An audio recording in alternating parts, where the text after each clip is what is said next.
कभी कभी डर की शुरुआत किसी बड़े धमाके से नहीं बल्कि कुछ फुसफुसाए हुए शब्दों से होती है।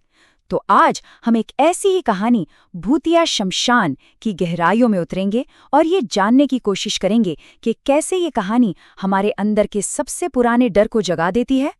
बस यही एक लाइन सोच कर देखिए। कहानी की शुरुआत होती है इसी एक चेतावनी से। बस का ड्राइवर हमारे हीरो को बस इतना ही कहता है और दिमाग में हजारों सवाल दौड़ने लगते हैं। आखिर क्यों नहीं देखना है? ऐसा क्या है उस शमशान में? बस यहीं से डर का वो बीज हमारे मन में पड़ जाता है। कहानी का जो सेटअप है ना, वो बिल्कुल क्लासिक है और शायद इसीलिए इतना असरदार भी। हमारा हीरो राजवीर देर रात एक बिल्कुल सुनसान बस स्टॉप पर अकेला खड़ा है। आसपास सिर्फ हवा की साय और दूर से आती कुत्तों के भौंकने की आवाजें हैं। ये जो अकेलापन है, ये जो अंधेरा है, यही डर की पहली ईंट रखता है। आप जरा हालात देखिए। रात के 11 बज चुके हैं। एक राहगीर उसे बताकर गया है कि भाई आखिरी बस तो 10 बजे ही निकल गई। राजवीर लगभग हार मान चुका है और ठीक उसी पल जब सारी उम्मीद खत्म हो जाती है, एक अजीब बिल्कुल खाली बस वहां आ जाती है। ये उम्मीद की कोई किरण है या किसी बड़े खतरे का इशारा? तो राजवीर बस में बैठ तो जाता है और यहीं से एक आम सा लगने वाला सफर एक बहुत ही अजीब अलौकिक अनुभव में बदलने लगता है। सवाल ये है कि क्या ये बस उसे उसकी मंजिल तक ले जाएगी या फिर कहीं और यहीं से कहानी हमारे दिमाग के साथ खेलना शुरू करती है। सोचिए, बस पूरी तरह से खाली है, लेकिन राजवीर को अचानक ठंड लगने लगती है। उसे महसूस होता है जैसे कोई उसे लगातार घूर रहा है। ये वो डर है जो बाहर से नहीं बल्कि अंदर से पैदा हो रहा है। क्या ये सब सिर्फ उसके मन का वहम है या सच में कोई उसके ठीक बगल में आकर बैठ गया है? और फिर कहानी में एक और मोड़ आता है। एक जोरदार झटके के साथ बस बीच रास्ते में एकदम सुनसान जगह पर रुक जाती है। अचानक जो बस उसे सुरक्षित लग रही थी, वही अब एक जाल बन चुकी है जिससे उसे बाहर निकलना ही होगा। अब कहानी उस मोड़ पर है जहां राजवीर बस की उस छोटी सी असुरक्षित सी दुनिया को छोड़कर दूर दिख रही एक रहस्यमयी रोशनी की तरफ खिंचा चला जाता है। राजवीर की नजरिए से सोचिए जरा, उसे क्या दिखेगा? उसे लगता है कि शायद कुछ लोग आग जलाकर बैठे हैं। जब तक बस ठीक नहीं होती, वो वहां जाकर थोड़ी गर्मी और शायद किसी का साथ पाने का फैसला करता है। ये एक बहुत ही स्वाभाविक इंसानी फैसला है ना? लेकिन आप देखिए, सस्पेंस कैसे बढ़ता है। वो उस रोशनी की तरफ बढ़ता तो है, पर वो मंजिल है कि पास आने का नाम ही नहीं ले रही। और इसी अकेले डरावने रास्ते पर उसे अपने पीछे किसी और के कदमों की आहट सुनाई देने लगती है। उसका डर अब शक में और शक यकीन में बदल रहा है। और फिर होता है वो भयानक खुलासा। वो जिसे उम्मीद की एक किरण, एक अलाव समझ रहा था, वो असल में आधी रात में जलती हुई चिताओं का एक मैदान है। राजवीर अनजाने में एक शमशान घाट पहुंच गया है। कहानी अब अपने क्लाइमैक्स पर पहुंच रही है।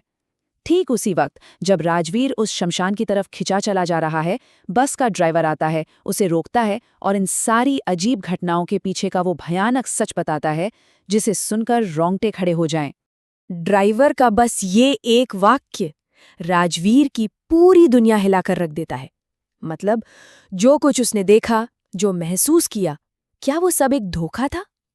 यहीं से कहानी का सबसे बड़ा राज खुलना शुरू होता है। तो असली कहानी ये थी। 2 महीने पहले ठीक इसी सड़क पर इसी ड्राइवर की बस का एक बहुत ही भयानक एक्सीडेंट हुआ था। एक ऐसी दर्दनाक घटना जिसने इस जगह को हमेशा हमेशा के लिए बदल दिया। कुल 9 लोग। उस एक हादसे में 9 जानें चली गईं।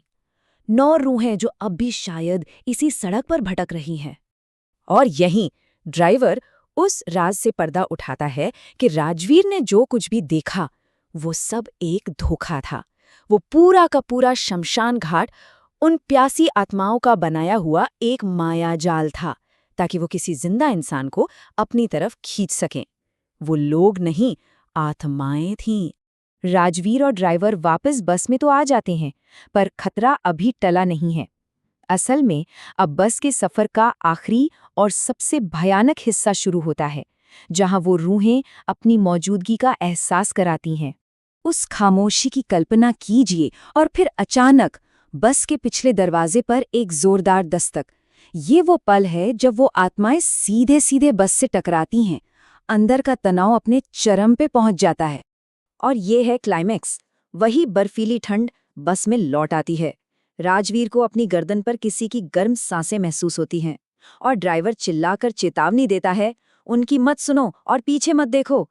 और इसी के साथ बस तूफान की रफ्तार से उस भयानक जगह को पीछे छोड़ देती है। लेकिन कहानी यहाँ खत्म नहीं होती।